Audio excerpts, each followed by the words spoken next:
The Imperium of Man spans 1,000,000 worlds. It is the single greatest power in the galaxy, a sprawling, decadent, and dying empire. Its logo, the Aquila, is a two-headed eagle. One head, looking to the past, one to the future. But in the 41st millennium, both heads scream into a void of eternal war. This is a civilization defined by conflict.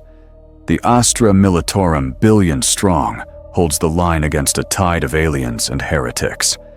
The Space Marines' Angels of Death strike at the heart of the foe. The Imperial Navy wages war across the cold void. These are the instruments of open warfare. They are the hammer, but the Imperium is not just at war with the galaxy. It is at war with itself. It is a regime built on a foundation of 10,000 years of dogma, bureaucracy, and fear. For every external threat, the Orc, the Eldari, the Tyranid, there are 1,000 internal ones. A planetary governor who considers secession. A charismatic demagogue preaching heresy. A brilliant general who grows too popular, too ambitious. A cult festering in the dark underbelly of a hive city. How does a state that spans the galaxy police itself? How does it enforce its will, not just on the battlefield, but in the spire-top palaces and the shadowy back alleys? The Inquisition hunts the heretic. The Arbites enforce the law. But there is another tool. A more precise, more terrifying, and more final instrument. They are the Emperor's ultimate sanction. They represent a single signature on a death warrant that can erase a life, a family, a dynasty, or, if necessary, an entire planet's leadership. They are not soldiers. They are not warriors in the conventional sense. They are a terrifying systematic reality of imperial governance. In a galaxy of only war, peace is maintained by unspoken means. This is the story of those means. This is the dissection of the machine. This is the fundamental truth of the Imperium, a truth often missed by those who see only the glorious charges and the defiant. Last stands, the Imperium is a tyranny. It survives not through hope, but through control. And control in its most absolute form requires the ability to kill anyone, anywhere, at any time with total impunity. The Officio Assassinorum is not an anomaly. It is not a secret rogue element hidden from the state. It is the state. It is an official, sanctified, and vital organ of the imperial government, as fundamental to its survival as the administratum, which collects its tithes, or the ecclesiarchy, which preaches its faith. It is a bureau and officio, and its product is death. This organization was not born of malice. It was born of necessity. A cold, ruthless, and logical calculation made in the face of an impossibly hostile universe. The Imperium cannot afford the morality of a more peaceful age.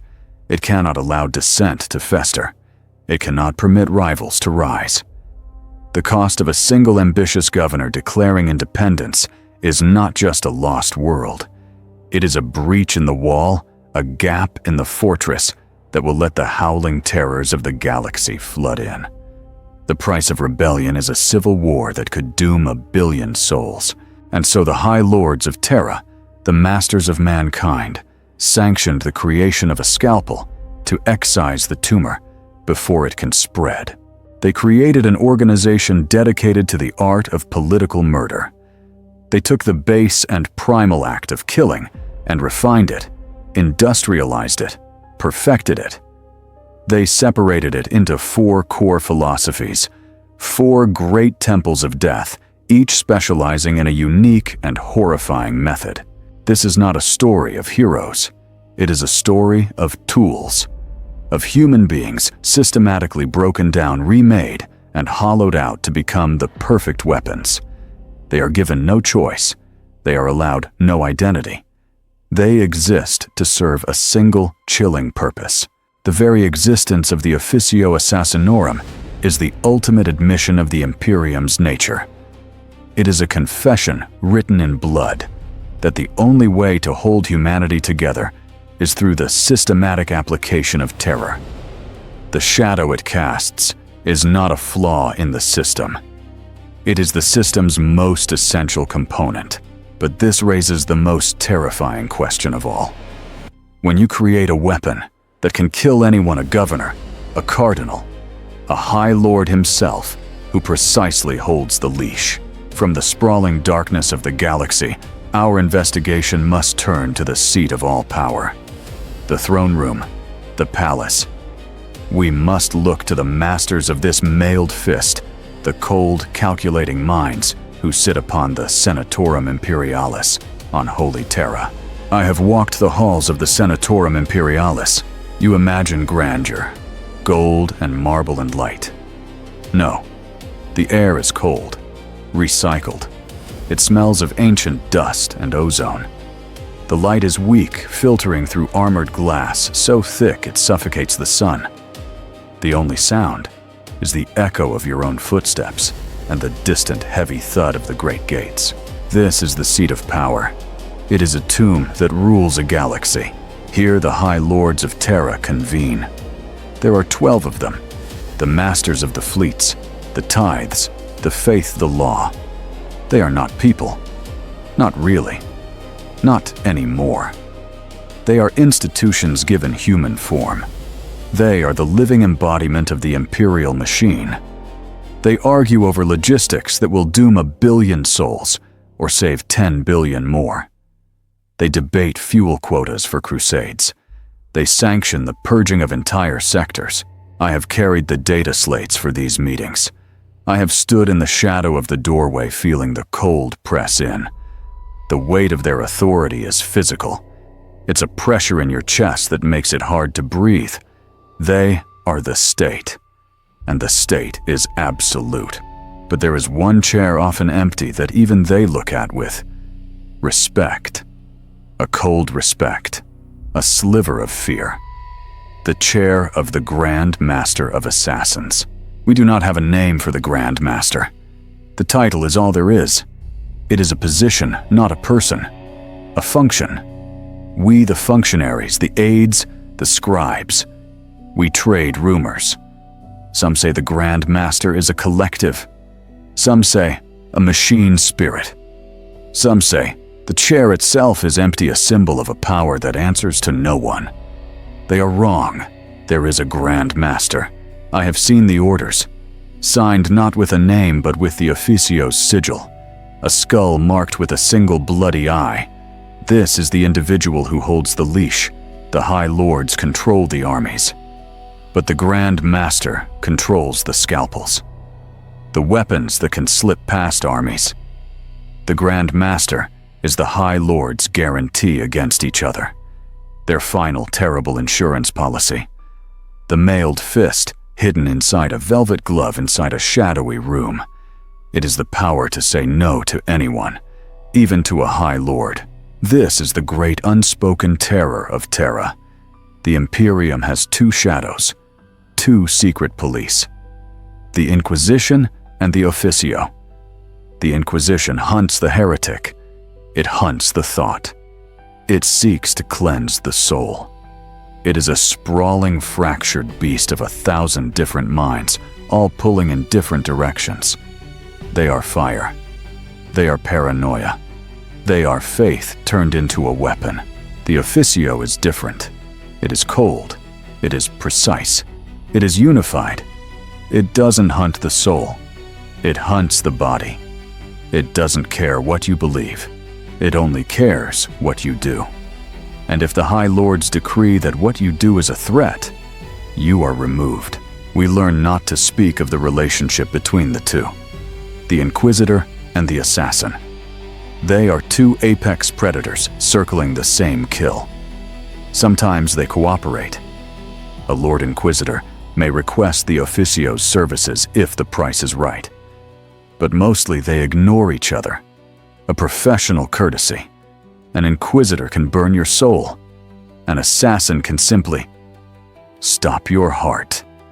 It is a different, cleaner, more mechanical kind of fear.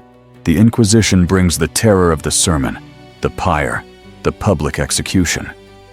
The Officio brings the terror of the void, the sudden, silent, inexplicable end. The knowledge that no matter how high your walls, no matter how loyal your guards, no matter how pure your thoughts, you are never ever safe. This is the true tool of control, not the bolt gun, not the last cannon. It is the idea that anyone at any time can be erased. I have seen the validation codes. I have heard the secured Vox static as a warrant is confirmed. The sound is sharp. A click, a burst of white noise, and then silence. The silence is the worst part. It is the sound of a clock starting. A single signature ends a life. A nod can end a world. I have filed those reports, the ones that come after. They are always short. Target acquired. Threat neutralized. Sanction complete. I file them away in the deep archives in the cold, dark vaults beneath the palace. My hands don't even shake anymore. The bureaucracy of murder. And you realize, this is not a weapon of war. It is a weapon of politics. It is the fist that keeps the Imperium's own ambitious heart from tearing itself apart. It is a weapon pointed permanently, eternally inward. A gun held to the head of humanity by humanity itself.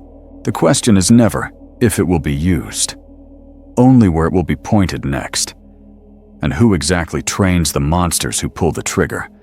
Where do they build a human scalpel? There is a place far from the noise of Terra. It exists in secret. A fortress monastery perhaps on a dead moon or deep within a quarantined sector. The location is irrelevant. The only thing that matters is the silence. This is the Vindicare Temple. The air here is cold, sterile, and always moving, filtered to remove every particle of dust. The halls are not marble.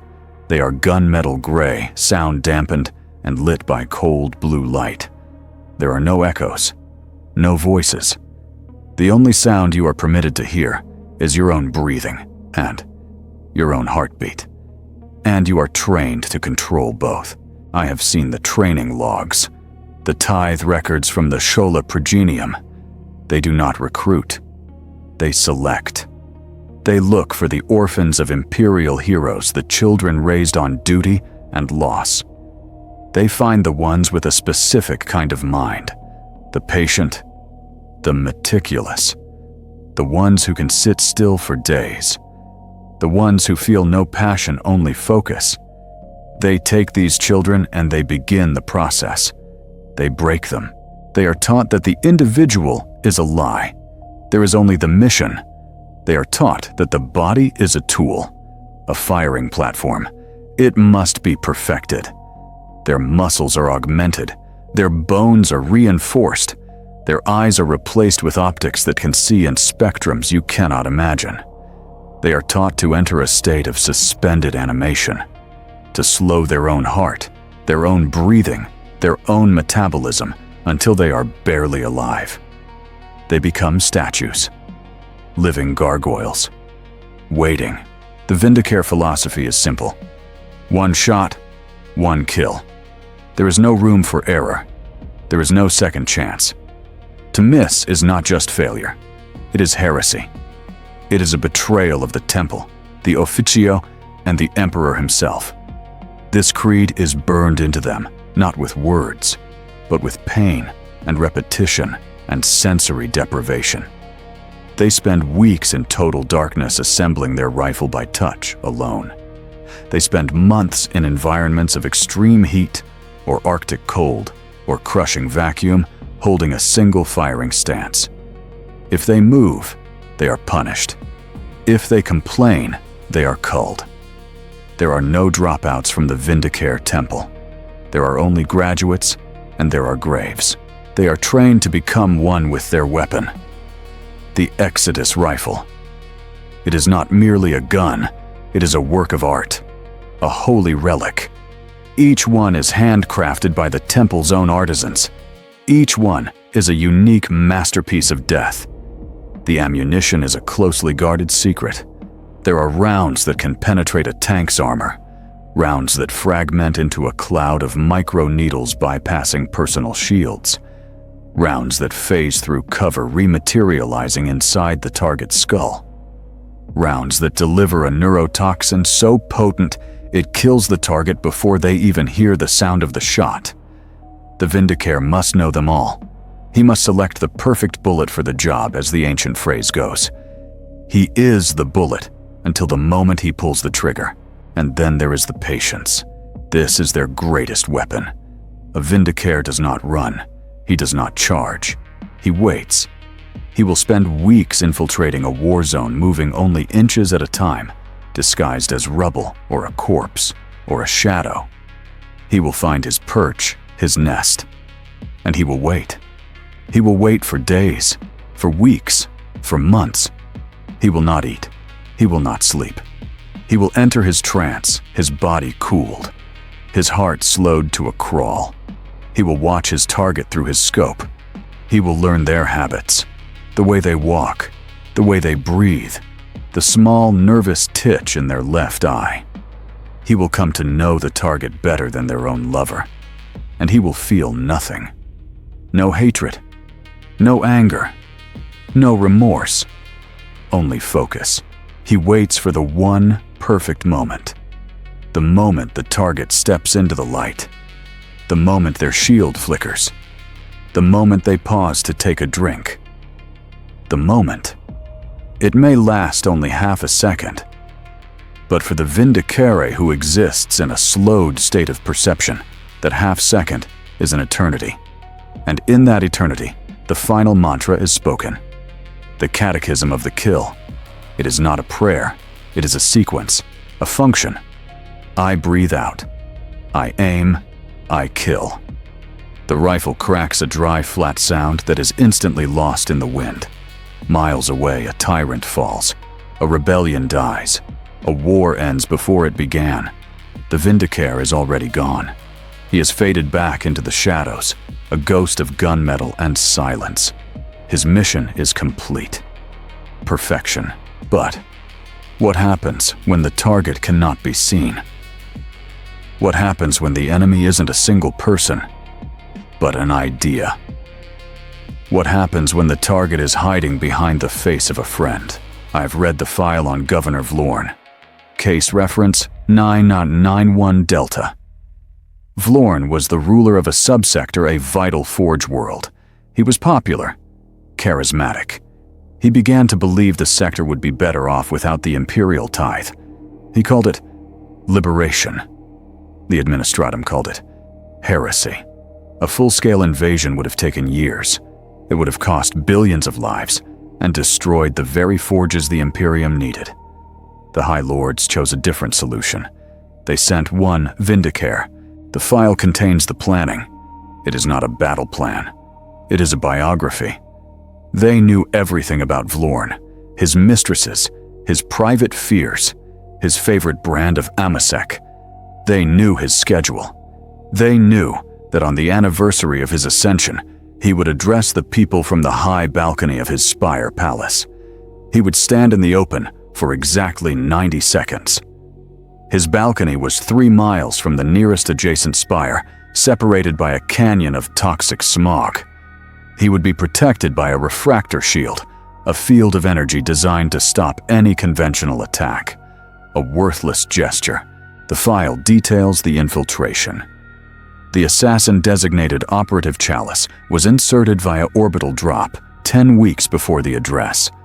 The drop pod was disguised as a piece of industrial debris dumped into the planet's toxic ocean. Chalice swam through chemical sludge for 3 days to reach the shore. He or she, the file is non-specific. They are just Chalice, then spent 7 weeks climbing the outside of the neighboring spire. Not inside. Outside. Moving only at night. Clinging to ventilation shafts and rusted girders. Breathing filtered air.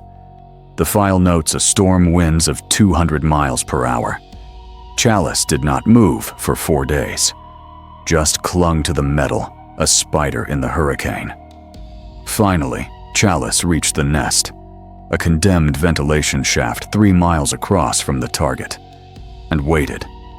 for 2 weeks. In the dark, in the cold, in the silence, listening to the wind howl, then the day. The file includes the optic feed, the crowd of millions, a sea of cheering faces in the plaza below. The Governor Vlorn walking onto the balcony. He is a speck even to the advanced optics. He raises his hands. The crowd roars. The refractor shield is visible to the scope, a faint, oily shimmer in the air. Chalice selects the ammunition, an Exodus turbo-penetrator round, a needle of hyper-dense metal designed for one purpose. The wind is logged, 30 bump gusting to 45 shifting. The humidity is 92%. The planet's rotation is factored in. The Vindicator does not breathe. The world shrinks to the circle of the scope.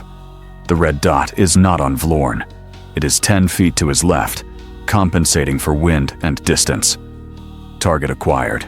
Vlorn opens his mouth to speak. The file logs the sound of the shot. It is not a boom. It is a sharp, dry crack. A single sterile pop. The wind snatches the sound instantly. For 3 seconds, nothing happens.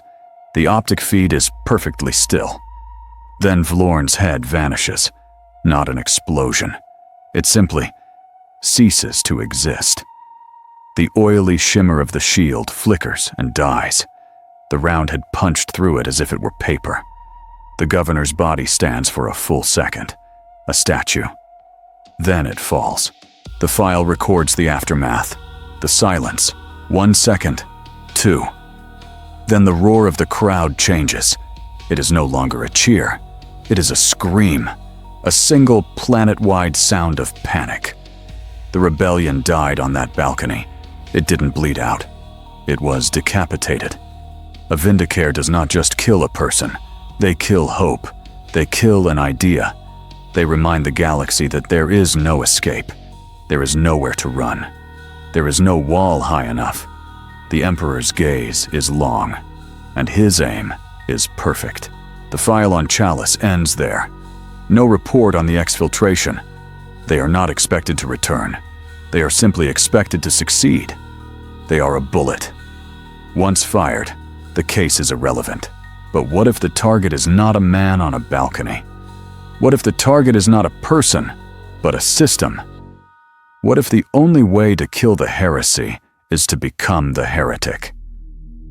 What if the weapon needs to be a lie? The Vindicator operates in the physical world. Distance, wind, gravity. These are his tools. But the Calidus, she operates in the mind, in the spaces between people, in trust and love and loyalty. These are her weapons. And her target is the human heart. I have tried to find the location of the Calidus Temple. The archives are sealed. The data trails are looped. There is no fortress of gunmetal. There is no dead moon. The Calidus Temple is a concept. It is a theater, as their own internal documents call it. It exists in deep-level data vaults, in surgical theaters hidden beneath noble estates, in forgotten psycho wards. It is a place where identity is unmade. They do not recruit for patience or focus. They recruit for empathy, for charisma, for the ability to blend in.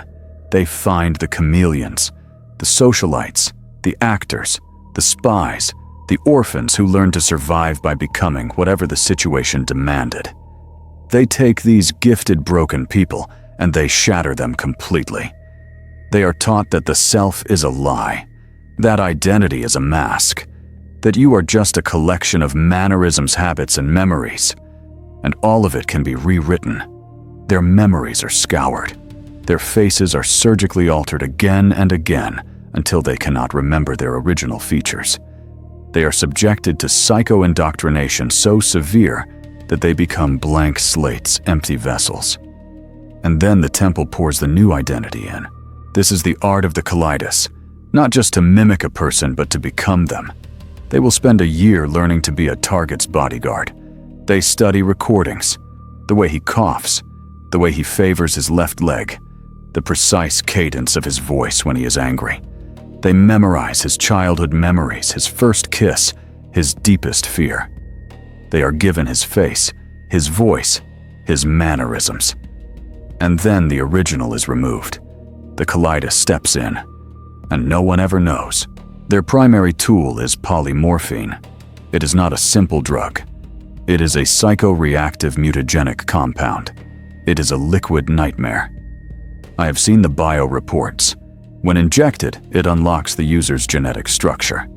It allows them to consciously, painfully reshape their own flesh, to grow taller, to become heavier, to change their sex, to alter their facial structure, their fingerprints, their retinal patterns. Combined with their psychological conditioning, they can become a perfect, flawless copy of anyone. They can become your wife, your priest, your most trusted advisor, your greatest enemy. Looks just like you. They are equipped with a sin-skin body glove that enhances their transformation, adapting to their new form. And they carry the mark of their temple, the Ceton Phase Sword. It is a weapon of impossible technology rumored to be of alien origin. It does not cut flesh. It phases through it. It bypasses armor shields and bone. It attacks reality itself. The blade flickers between dimensions, and when it strikes it, severs the bonds of matter. It can cut a soul as well as a body. A terrifying weapon. But it is rarely used. The phase sword is for emergencies. The true weapon is the lie. The psychological cost of this is absolute. A Kalidas does not have a self. They are a library of stolen lives. When they are not on a mission, they are kept in isolated, sterile cells, their minds wiped blank, waiting for the next role. They have no name, no past. When they look in a mirror, what do they see? The reports do not say. Perhaps they are trained not to look. Who am I today?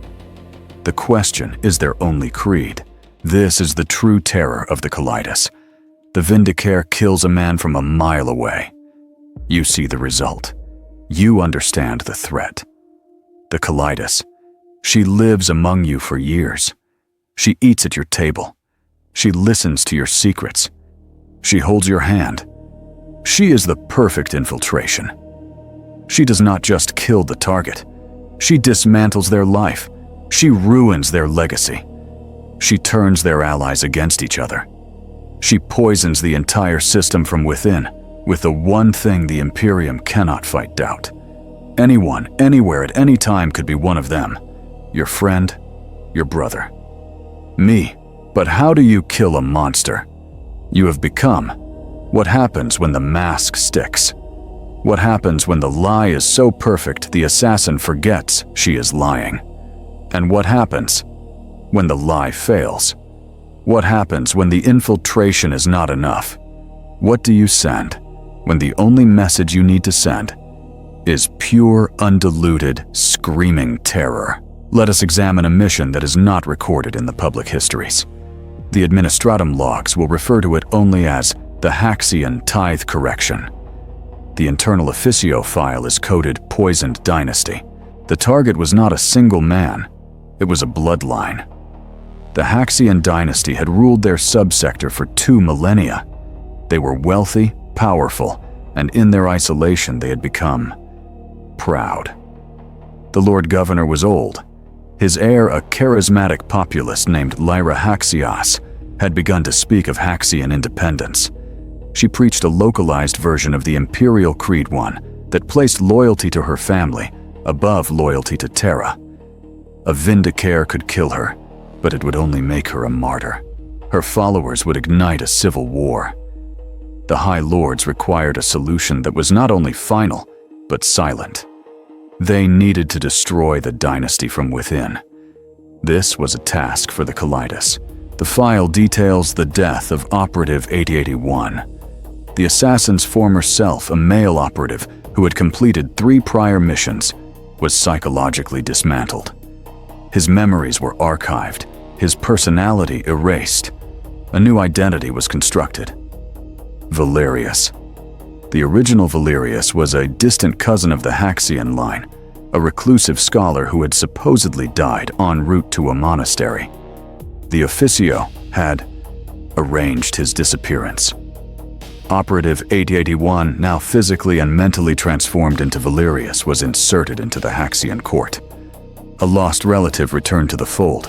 He was a masterpiece of infiltration. He spent 8 years living the lie. 8 years. He became a trusted advisor to the old Lord Governor. He tutored the younger Haxian children.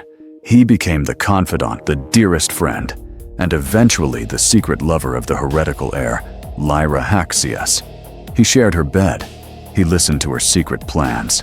He helped her draft the very speeches of secession that damned her. This is the patience of the Kalidas. It is a corruption.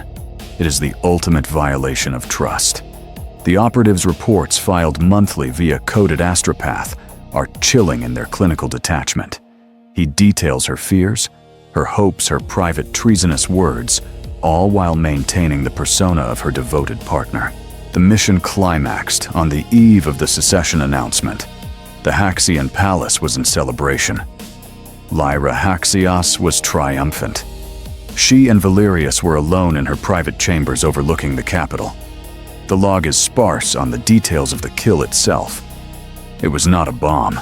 It was not a grand struggle. It was a single gentle draw of a blade. The file notes the weapon used not the Ceton phase sword.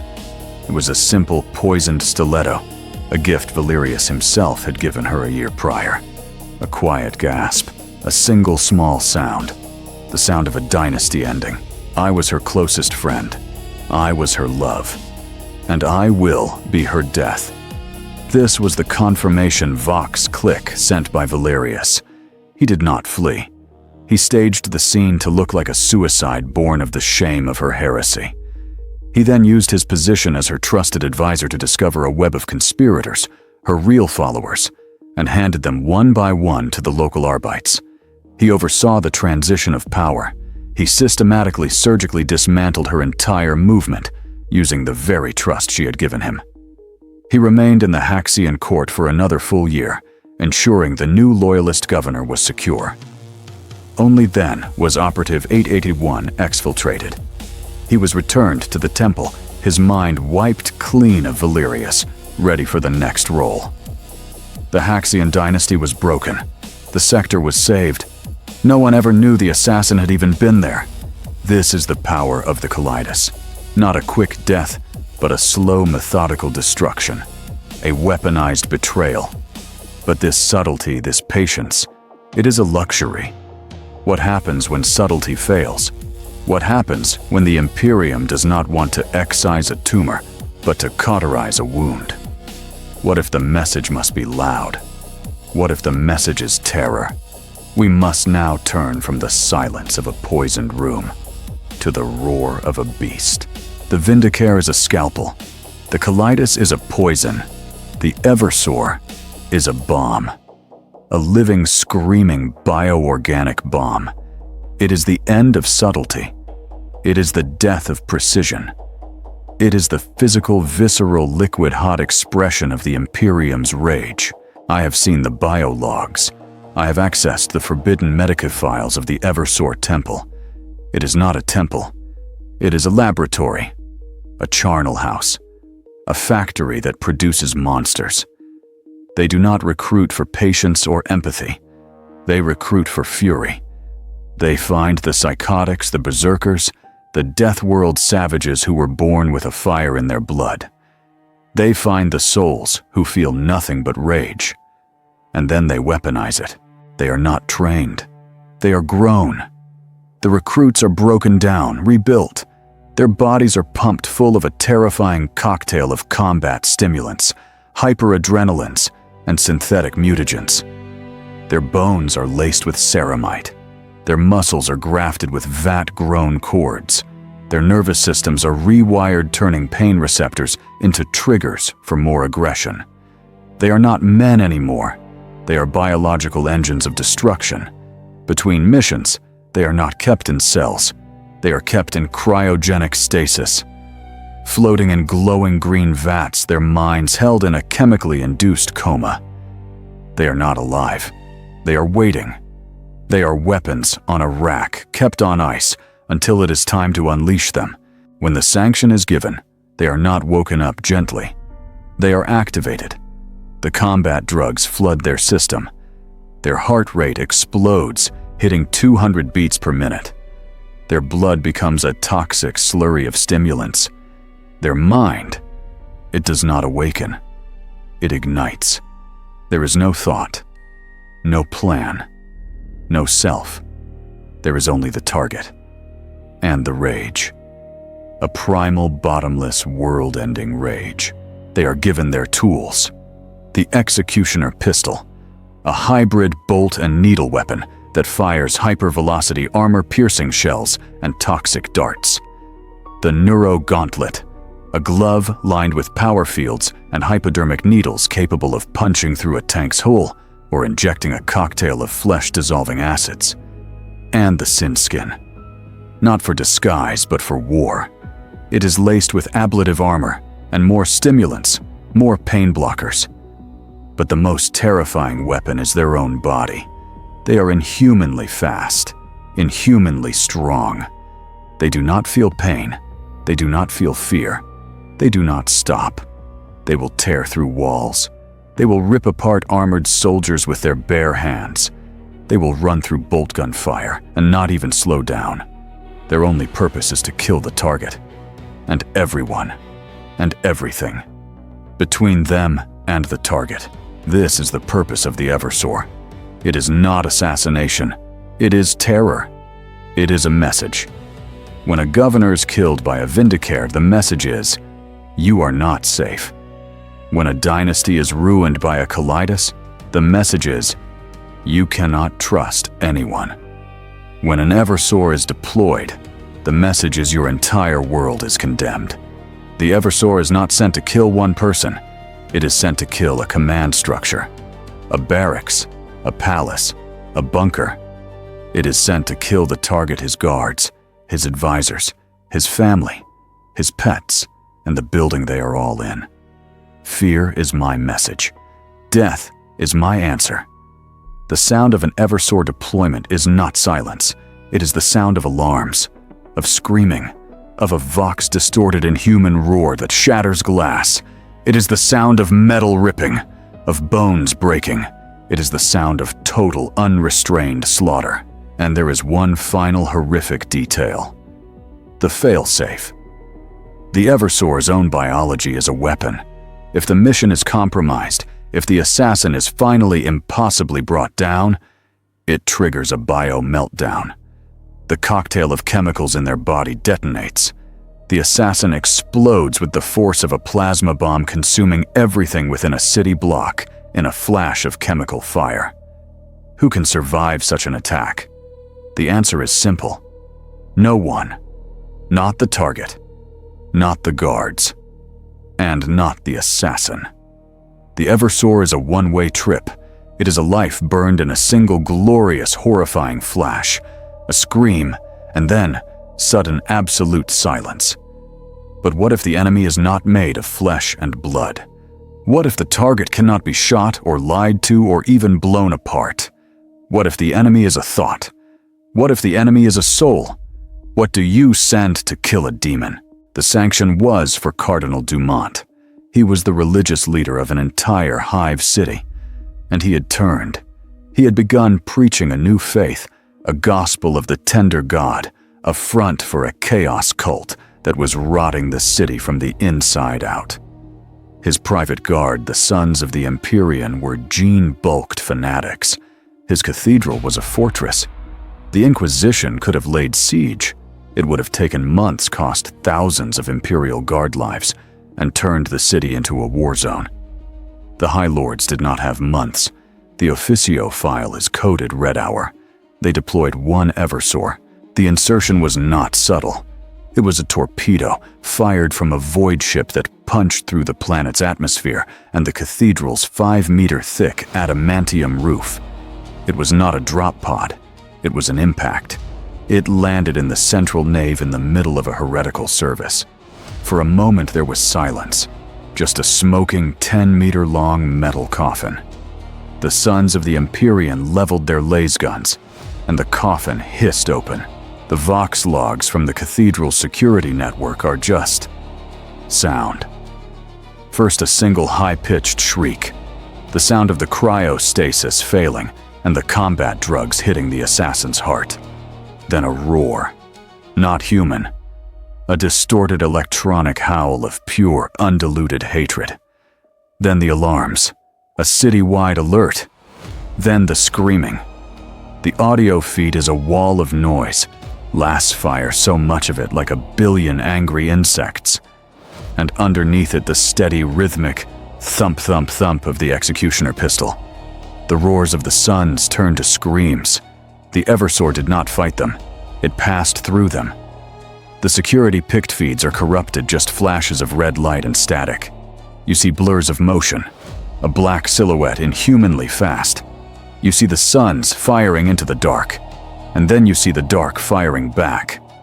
Silhouettes are torn apart. A heavy bolter emplacement.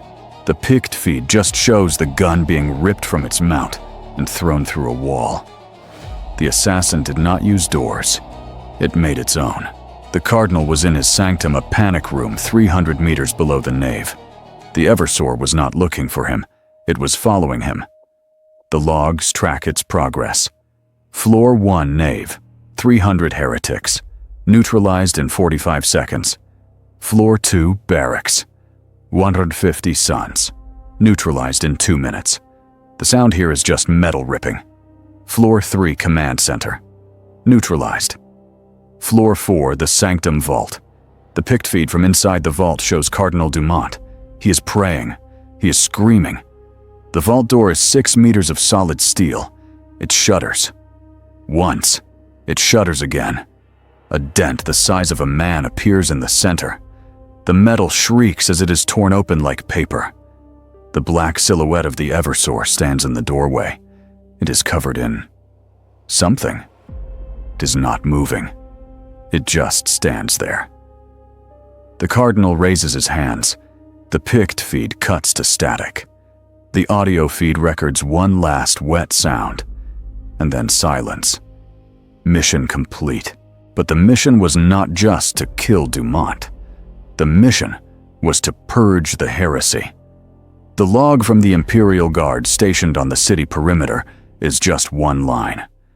At 0430, the cathedral detonated. The Eversor its target eliminated triggered its final failsafe. The bio-meltdown consumed the entire cathedral district. It left a crater half a mile wide glowing with chemical fire. The cult was gone. The heretics were gone. The cathedral was gone. The message was sent. It was written in fire for the entire planet to see. A smoking radioactive hole where a heresy used to be. This is the power of the Eversor. Total. Annihilating. Absolute. But it is a physical power. It is a bomb for a physical world. But what of the enemy this bomb cannot touch? What of the enemy that lives in the warp? The psychic, the witch, the demon. How do you send a weapon to kill a ghost? You send a hole. You send the void. You send the one thing in the galaxy that even the demons fear. There is another fortress. It does not hide on a dead moon, nor in the shadows of a hive. It stands in plain sight on the ravaged, silent surface of Luna. Terra's own moon. It is called the Animus Fortress, and it is the most terrifying place in the solar system. I have not seen this place. I have only read the reports. Even the data logs feel cold. There is no sound in the Animus Fortress, and I do not mean the silence of a vacuum. I mean the absence of sound, the absence of thought, the absence of soul. The air itself feels dead. This is the home of the Colexis Temple, the home of the anti-assassins, the witch killers, the soulless. The Imperium hunts for Skyers, those unfortunate souls born with a connection to the warp. But there is a rarer, more terrible mutation. The pariah, the blank, the null, a human born without a soul. They are a void, a black hole in spiritual space. To be near one is agony. Your own soul recoils from the emptiness. It feels a cold, primal existential dread. It is not just a feeling. It is a physical nausea, a pressure behind the eyes, a certainty that you are about to die to be unmade. Hope, faith, courage. These things simply curdle and die in their presence. Most are killed at birth by their own horrified parents. The ones who survive are found by the Officio, and they are brought to Luna. They are not trained. They are contained. They are raised in total isolation, for to be near another human is to cause them unbearable pain. They are taught only one thing: control. How to not be so terrifying that they are murdered on sight. How to dampen the crushing aura of their own non-existence. They are ghosts. They are vacuums in the shape of a man. And they are the Imperium's ultimate weapon against the one enemy it truly fears: the Psyker, the Sorcerer, the Demon. To a Psyker, a Kulexis is not just unsettling, it is death. Their powers do not just fail in the assassin's presence, they are eaten. The energy of the warp is drawn into the null field, suffocated and annihilated. A Psyker near a Kulexis will feel their own mind being torn apart, their soul being siphoned into the void. They scream. They always scream. And the Kulexis feels nothing. It cannot feel. It cannot hate. It cannot love. It is a weapon, a walking void. They are clad in the Ethereum. It is not armor. It is a psychosomatic battlesuit woven with filaments that amplify and project their null field. It allows them to move unseen, not by light, but by thought. They slip through a person's mind, unnoticed, unremembered. And they wield the animus speculum, the soul mirror. This is a helm, a terrible cyclopean eye. It does not fire a bullet. It does not fire a laser. It focuses the Kulexis' own soullessness into a beam of pure anti-life. It takes the psychic energy it has leached from the environment, the fear, the panic, the very life force of those nearby, and fires it back as a bolt of soul-destroying energy. It is a weapon that kills a Psyker's soul, leaving the body a collapsing, empty husk. I am the void. I am the end of magic. This is a different kind of fear. The Vindicare kills your body. The Kalidas kills your trust. The Eversor kills your world. The Kulexis, it kills your soul. It makes you doubt you ever had one. It is the chilling, nauseating realization that in the face of the universe, you are nothing. A brief flicker of light about to be extinguished by an uncaring absolute darkness. This is the weapon the Imperium holds in reserve, the weapon it points at the gods themselves. But against whom precisely do you deploy such a thing? What target warrants the use of a weapon that is an affront to life itself? The target was the sorcerer lord Malithrax. He was the master of a chaos-worshipping cult that had seized control of a vital shrine world. The Imperial Guard was bogged down. Every assault was broken by waves of psychic fire, by demons summoned from the warp, by soldiers turned against their brothers, by Malithrax's whispers. He was a psychic nexus, an Alpha plus level threat. He sat in his corrupted cathedral shielded by a storm of raw imperial energy. Bolters could not reach him. Bombs could not reach him. He was a god to his followers and a cancer to the sector. The High Lords dispatched a single Kulexis. The file is designated Void Mirror. The infiltration was not a physical act. It was a spiritual one. The assassin designated Operative Null was deployed via a standard reconnaissance shuttle. The shuttle pilot's logs are disturbing. They report extreme nausea, sudden crippling depression, and a complete loss of their will to live during the insertion phase. They were quarantined upon return. Operative Null simply walked from the shuttle into the war zone. The pict feeds from the battlefront show something extraordinary. The assassin is a ghost. The cultists do not see it. They fire at Imperial Guard positions, but the black-clad figure of the Colexus walks right through their lines. Their aim wavers. Their guns jam. The log notes that several cultists simply dropped their weapons and clawed at their own eyes, screaming. They were not attacked. They were simply near the void. The demons that Malithrax had summoned. They recoiled. The Pict feeds show them dissolving, retreating back to the warp in terror. The storm of psychic energy that shielded the cathedral, it did not break. It curdled. It was drawn in. The Colexus was a vacuum, and the heresy was the air. The confrontation is recorded from a vox thief inside the cathedral's inner sanctum. The audio is just Malithrax's voice. First, he is chanting powerful and arrogant. Then, his voice hitches. He stops. The audio picks up a single high-pitched whine, the sound of the animus speculum charging, drinking in the ambient psychic energy. Malithrax screams. It is not a scream of anger. It is a scream of pure existential terror. He shouts, "What are you? Get it away. Get it away." The log states he unleashed a bolt of pure warp fire enough to vaporize a tank. The audio records, nothing. A dull thud. The fire was eaten. The Colexus just kept walking. Your magic is useless. Your soul is forfeit. These are the last words Malithrax heard, spoken not by a voice, but as a cold, dead thought inserted directly into his mind. The Pict feed from the sanctum, which had been blind with psychic static, suddenly cleared. It showed the Colexus standing before the Sorcerer Lord. The animus speculum was glowing a terrible cold green. The assassin's helm fired. It was not a beam of light. It was a beam of absence. The recording shows Malithrax deflate.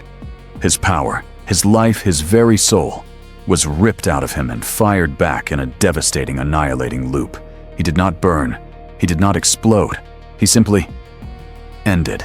He collapsed, a dried-out, soulless husk, an empty sack of flesh. The psychic storm over the planet vanished instantly, cut off at the source. The Imperial Guard assault, which had been faltering, suddenly punched through a line of confused, terrified, and leaderless cultists. The war was over in an hour. The assassin walked back to its extraction point unseen. The Imperial Command in their after-action report credited the victory to a miraculous act of faith. They did not know that the Emperor's miracle was a creature that represents the absolute death of faith, the ultimate weapon for the ultimate enemy. These are the four great temples, the pillars of the Officio, the Vindicare, the Calidus, the Eversor, the Colexus, Sniper, Spy, Berserker, and Void. But these are just the most well-known. The Officio's reach is comprehensive. What of the ghosts in the machine, the whispers in the data stream? What of the weapons that are not a person, but a single perfect drop of liquid? I have shown you the four pillars, the sword, the lie, the fist, and the void.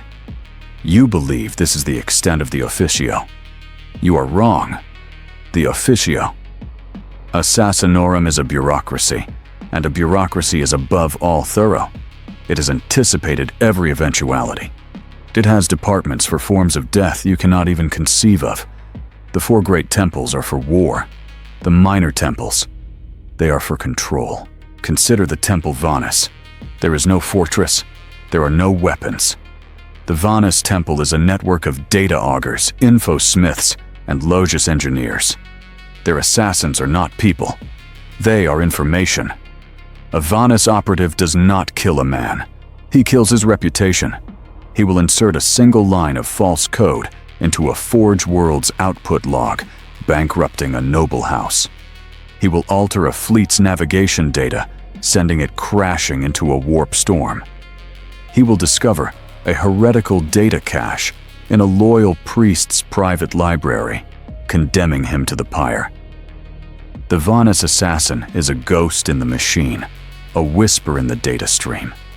They do not spill blood. They move decimal points. They alter status fields. And in a galaxy run by the Administratum, by the cold, hard logic of numbers and files, this is perhaps the most effective form of assassination. There is data to break every fortress. And then the Temple Venenum, the Temple of Poison. This is the most intimate and perhaps the most patient of all the temples. The Venenum Adepts are not just killers. They are the galaxy's foremost toxicologists. They are artists, and their medium is death. They can design a poison that will kill a specific individual, and only that individual, by targeting their unique genetic code. They can create a compound that mimics a heart attack, a respiratory failure, a slow wasting sickness. A poison that can lie dormant for a decade, only to be activated by a specific word, a specific sound, a specific time. A Venenum kill is never seen. It is a natural death, an unfortunate accident. It is the glass of Amasek at a state dinner, the gene-coded virus on a diplomatic letter, the contact toxin on the hilt of a beloved sword. It is the final perfect expression of political murder, a death with no killer. There is a poison for every blood. These temples major and minor form a web, a total comprehensive machine of state-sanctioned death. But what happens when the machine breaks? What happens when one of these perfect hollowed-out weapons fails? What happens when a Vindicare misses? When a Calidus is discovered? When an Eversor is captured? I have searched for these files. They do not exist. The reports are redacted. The mission logs are sealed with the highest inquisitorial authority. The Imperium cannot allow such a failure to be studied. It cannot allow one of its ultimate weapons to be reverse-engineered to be questioned. And so the rumors, the whispers even among the High Lord's aides of one final temple. The temple that is not on any chart. The Meroris Temple. The cleanup crew. The assassins who hunt assassins. They are the rumor, the boogeyman, the final terrifying failsafe. If a Vindicare is captured, a Meroris operative is dispatched. Not to rescue him, but to kill him and everyone who has ever seen him. The machine polices itself. The shadow has its own shadow. This is the true scale of the Officio. It is not just 4 killers. It is a vast, interconnected, self-policing bureaucracy of murder, with a tool for every target, a poison for every bloodline, and a data file to ruin every life. It is the totality of control. After seeing this, after understanding this entire cold, logical machine, what are we left with? What is the final sum of this terrible equation? We have come to the end of our dissection. We have looked into the shadows, into the void, into the heart of the rage. We have seen the tools the Imperium uses to preserve itself. The sniper's held breath, the spy's stolen face, the berserker's scream, the void's absolute silence. We have seen the data ghost and the poisoner's art. And now, we must ask the final question. Is this evil? The sane mind, the mind from a more civilized age would scream, yes. This is tyranny. This is murder. This is the systematic industrial-scale destruction of the human soul. But the Imperium is not a sane civilization, and it does not exist in a civilized age. Look out. Look past the walls of this archive, past the cold light of Terra. Look out into the galaxy. It is not a garden. It is a slaughterhouse. It is a galaxy screaming in a chorus of eternal war. There are empires of Xenos who see humanity as cattle. There are gods of pure malevolent emotion who wish to devour every soul. There are tides of unthinking, all-consuming beasts. This is the reality. This is the universe that humanity must endure. The Officio, Assassinorum, is not a product of malice. It is a product of necessity. It is a symptom of a universe so utterly hopelessly hostile that it demands such tools must exist. It is the terrible logical answer to an impossible question. How does humanity survive in a galaxy that wants it dead? It survives by being more ruthless than its enemies. It survives by being more pragmatic than any moral code. It survives by sacrificing its own humanity, piece by piece, to protect humanity itself. This is the price of order. This is the chilling fundamental truth of the 41st millennium. There are no good men. There are no righteous choices. There are only necessary ones. The Imperium is a monster. It has to be. It is the monster that hunts greater monsters. In the cold halls of the Administratum, a data slate clicks. A Vox channel opens with a burst of static. A sanction is approved. Somewhere on a dead moon, a sniper holds his breath. The machine continues. It is not evil. It is not good. It is simply real, and it will not change.